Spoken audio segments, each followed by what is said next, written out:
नमस्कार, इस वक़्त मौजूद है हमारे साथ ऋषिया न्यूज़ चैनल के संपादक उदल कुमार जी। और जो अभी नानपारा में कल पत्रकार को लेकर जो उत्पीड़न पुलिस के द्वारा किया गया है, उस उत्पीड़न के बारे में जो पत्रकार एकता कल एक नानपारा थाने में और माननीय क्षेत्राधिकारी के वहाँ पर पत्रकारों के द्वारा धरना प्रदर्शन किया गया। पत्रकारों ने पुलिस के खिलाफ पुलिस मुर्दाबाद के नारे लगाए।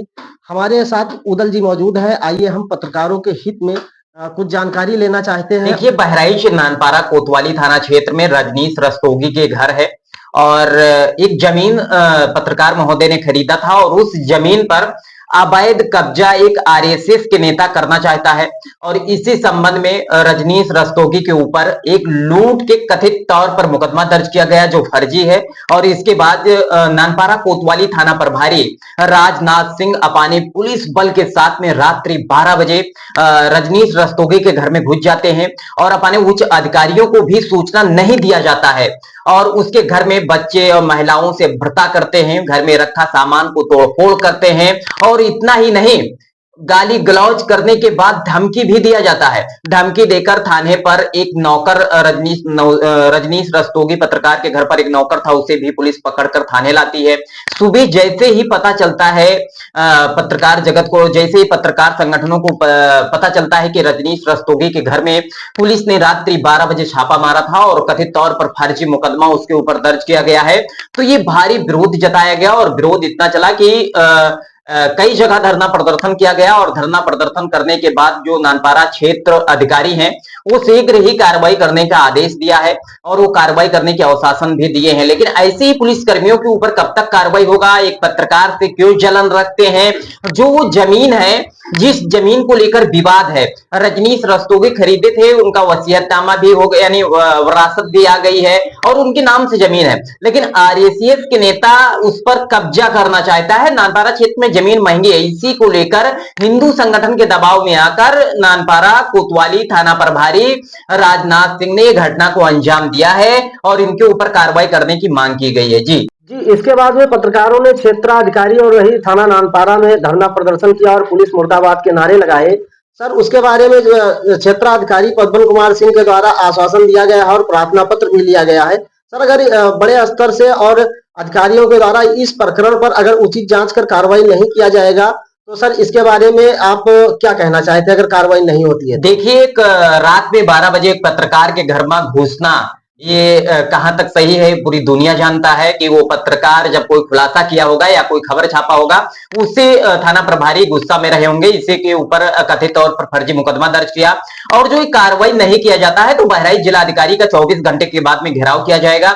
जो वहां से भी न्याय नहीं मिलता है तो पूरे उत्तर प्रदेश में पत्रकार विरोध प्रदर्शन करेंगे और उसके जो पत्रकार महोदय हैं रजनीश रस्तोगी के ऊपर लगाए गए फर्जी मुकदमा को हटवाने की मांग की जाएगी और पूरे उत्तर प्रदेश में धरना प्रदर्शन पत्रकार बैठेंगे और कोई खबर को नहीं प्रकाशित किया जाएगा जब तक के लिए उस पत्रकार के ऊपर से मुकदमा नहीं हटाया जाता है। और ऐसे ही मुकदमा हटा दिया जाए, बल्कि उस जो थाना प्रभारी ने गलती किया है, जो 50 से अधिक पुलिसकर्मी वहां पर उसके घर पर गए थे, उसकी परिवार है वो सदमे में है, उसकी बेइज्जती हुई है, ऐसे पुलिसकर्मियों के ऊपर तत्काल प्रभाव से कार्रवाई करने के बाद उसे हटा देना चाहिए और ऐसे पुलिसकर्मियों के ऊपर एफआईआर दर्ज होना चाहिए। जो कार्रवाई नहीं होगा तो बड़े स्तर पर धरना प्रदर्शन करने के लिए पूरे उत्तर प्रदेश के पत्रकार पहुंचेंगे लखनऊ। जी महोदय, ऐसा क्यों होता है कि हमेशा पत्रकार ही पीड़ित होता है बार बार? देखिए, पत्रकारों से पुलिस जलन रखती है क्योंकि पुलिस से और पत्रकार से हमेशा नहीं बनता है, क्योंकि वो खबर छापते हैं और पुलिस आजकल रिश्वतखोरी करती है और पत्रकार रिश्वतखोरी करते नहीं।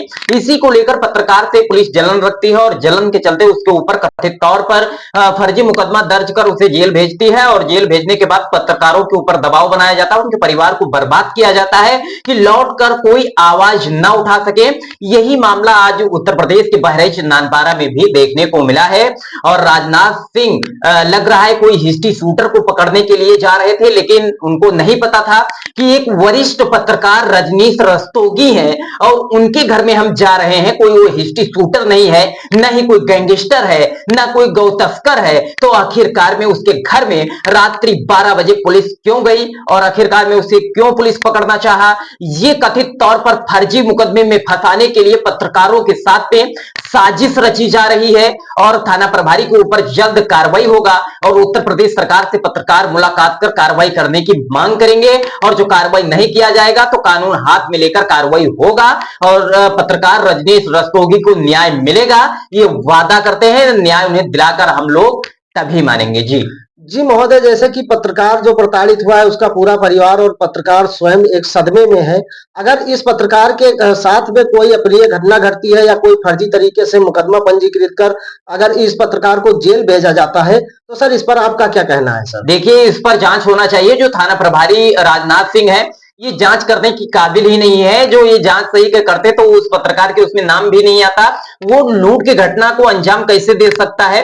खैर, इस पर उच्च अधिकारियों को जांच करना चाहिए। जो मुकदमा लिखा गया इस पर जांच करने के बाद कार्रवाई करना चाहिए। जो रियल में अपराधी हैं उन्हें जेल भेजना चाहिए, लेकिन कथित तौर पर एक पत्रकार को नहीं। यानी पत्रकार के ऊपर सिर्फ इसी के लिए दबाव बनाया जाता है कि वो खुलासा करते हैं। वो पत्रकार सच्चाई लिखते हैं, जो सच दिखाने वाले हैं उसे हमेशा दबाने की प्रयास किया जाता है और जो हमेशा दबाया जाता है। इसी के चलते थाना प्रभारी भूल गए कि एक पत्रकार के घर में हम जा रहे हैं, लेकिन पत्रकारों की ताकत अभी तक कोई देखा नहीं है और जो अपनी ताकत हम लोग दिखाएंगे तो औकात में आ जाएंगे और इसी के लिए कहते हैं कि पत्रकारों से उलझना ठीक नहीं होगा। लेकिन जो थाना प्रभारी उलझे हैं तो उन्हें खामियाबा भुगतना पड़ेगा और उनके ऊपर कार्रवाई होगा और जब तक कार्रवाई नहीं होगा तब तक ये आवाज उठाएंगे और आवाज उठाते ही रहेंगे। उस पत्रकार के ऊपर जो फर्जी कथित तौर पर मुकदमा लिखा गया है ऐसी ही एफआईआर थाना प्रभारी राजनाथ सिंह के ऊपर होना चाहिए। जी।